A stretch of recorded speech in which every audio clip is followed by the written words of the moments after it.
সম্মানিত দর্শক, জিলহজ মাসের যে গুরুত্বপূর্ণ আমল আছে তার মধ্যে থেকে একটি গুরুত্বপূর্ণ আমল হচ্ছে আরাফার দিনে রোজা রাখা।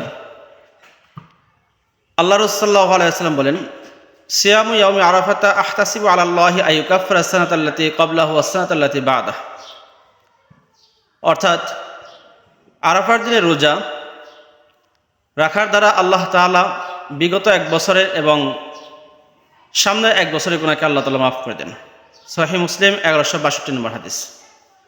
মাজমাউ জাওয়াদের 5141 নম্বর হাদিসের মধ্যে বর্ণনা করা হয়েছে, আন সাহল ইবনে সা'দ রাদিয়াল্লাহু তাআলা আনহু قال قال رسول الله صلى الله عليه وسلم من صام يوم عرفة غفر له سنتين متتابعين।